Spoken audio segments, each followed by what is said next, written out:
Hello parents, I hope you all are doing well. This is my first attempt at a video blog. Now I hope this is an enriching time for you. I'm going to share things that are upcoming in the life of our youth ministry and also share a fun fact that I've found in the media. This week I'm going to be sharing a little bit about why teens are leaving Facebook and social media apps. But first off, I'm working on the summer calendar right now. As soon as I have it done, I'm going to get it out to you guys. Two of the big things that are on this summer calendar, obviously, are beach camp and our mission trip. For beach camp, we are going to be going to Garden City Beach, South Carolina, in which we will have worship twice a day, once in the morning, once at night. We have some classes that the kids are signing up for, and we also have a lot of time at the beach. It's a great week. It's a time when the kids can grow together as a youth group, and we'll be there with several other youth groups around South Carolina and North Carolina, and there'll be probably about a total of 400 students there that week, and it's a really fun time. It's even been said that it's the greatest place on earth. I think we even had a young lady who turned down a trip to Hawaii to come back this year, so it's a lot of fun. It's a really great trip. And the mission trip, we're going to Baltimore, Maryland, and we'll be going July 19th through the 26th. And on that trip, we are going to be working on several churches and construction projects. We're going to be running some VBS sites and sports camps around the city. And we have about 15 to 20, I think, that are going to be joining us on that trip. And I can add people at any time for either one of these trips. On the beach camp, we need at least 30 going with us. I think we're around 25. So if you're on the fence about whether to go, whether not to go, please join us. It is an incredible trip. It is one that changed my life forever. I became a Christian at this same camp. So I know it's a great trip, and I know your kids will have a blast. And if there's a financial issue on either one of these trips, please let me know. I want to help you. Help me help you, as Jerry Maguire once said. So help me help you on this. I want no kid left here because of financial issues. So please talk to me about it.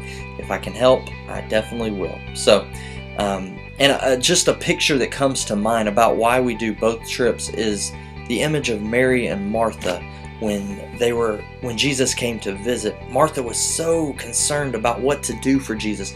All these things. She was getting the house ready, cooking, cleaning, doing all these things to serve Jesus. And Mary, she sat right at Jesus' feet to listen and learn from him. That is what beach camp and the mission trip are about. The beach camp, we are like Mary, sitting at Jesus' feet, listening and learning from him. Learning what it is to be a follower of God. Learning how to worship. Learning all those things. And on the mission trip, we're like Martha. We're going about the city, serving the city of Baltimore, spreading the good news of Jesus Christ. In my opinion, you can't have one without the other. Both are essential for the development of faith. And I hope your kids join us on both those trips. I also need one more female chaperone for the mission trip, for beach camp. So, moms, if you're available to come with us on beach camp, I do need one more female chaperone to go with us. So, what else? The next couple weeks we're going to be talking about God's glory and what God's glory means. So we're going to be sharing the next 3 weeks about what that means. And in essence, what it's going to boil down to is that we can find God's glory in everything we come into contact with through any creation. Man-made or made by nature, I guess is a good way to say it. No matter what it is, we can find God's glory in it. And I'm hopeful that we can begin to praise God through what our students see when they see that amazing sunrise or sunset, see the ocean that's a few blocks away from where I'm sitting right now, see the people that we come into contact with, that we see God in them rather than something else, that we can treat everyone as if we're treating God. And that's the hope. And that's what we're going to try to talk about the next couple weeks, about what God's glory looks like.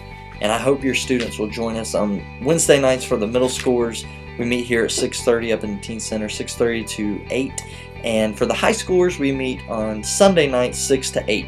Now, if you're in 8th grade and you have trouble getting here on Wednesday, please come on Sunday nights. I even talked to the high schoolers about it. They're okay with the 8th graders. They're not really okay with the 7th and 6th graders coming on high school night, but they're alright with the 8th graders. So if you're in 8th grade, you can't come on the Wednesday night, please join us on Sunday night. It's going to be a great time to fellowship and have fun, play games and all that stuff. Like I said, one thing that I'd like to do is talk about some things that I've seen in the news or things that I've come across. And I came across this article by homeword.com, and it talks about why teens are leaving Facebook. And they did a study. 4.3 million students that are in high school left Facebook. Now, one of the main reasons they did that is because there are more parents and adults now on Facebook than ever before. And let's be honest, our kids want their own place to be with other kids, or youth, you know what I mean. And so where are these students going? Well, a lot of them are going to Instagram, Snapchat, Vine, messaging apps like WhatsApp. Isn't that clever? WhatsApp rather than What's Up. And also something I have no idea, I've never heard of this one. Kik, K-I-K, Keek, I don't know. It's obviously a messaging app of some kind. And so they're going to these places, and we have to remember our students, the young people, are gonna stay a step ahead of adults just by nature. When we were younger, we stayed a step ahead, especially with technology. They're gonna stay ahead of us. They're on the cutting edge. They know what's coming up next. And they want to be in places where there's more youth rather than adults. And so they're going to these places. So what does that mean for parents? Parents, you need to, first off, talk to your kids. Talk to them about the apps that they're on. Know what apps they're on. Talk to your kids about cell phone use, iPad, computers, laptops. Talk to them about the fact that it's a privilege to have these things and not a right. And the hope is when they see that, they'll be more conscious of what they do on these apps, and talk to them about what to do. I had a young lady at my last church who was on Facebook, and she shared with the entire world. She put this status update on Facebook. She said, "I hate it when my parents are out of town and I'm home alone for the weekend." Are you kidding me? A teenage girl putting that for the entire world to see. I mean, who knows how many friends she has. You got to remember, our students' goal is to get the number of friends as high as possible on Instagram or Facebook or whatever the case. They find self-worth, I guess, in having 1,000 friends on Facebook. So who knows who would have seen that and said, "Really? Huh, I'm going to go over to your house." And I mean, that's just a scary thing. So you need to talk to your kids about that. You need to talk to your kids what's okay to put on the internet, what's not okay. Talk to them about the reasons why it's not okay to do these things.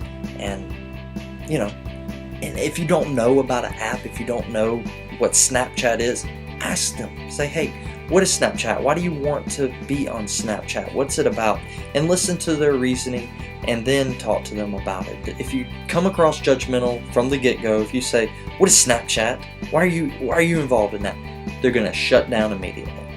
Talk to them openly, see what they have to say about it, and it'll help. We talked about that in our parent Bible study a few months ago, that when we come across judgmental, the kid shuts off. You're not going to get the information that you want. So come across in a lovingly manner, and your child will probably share with you.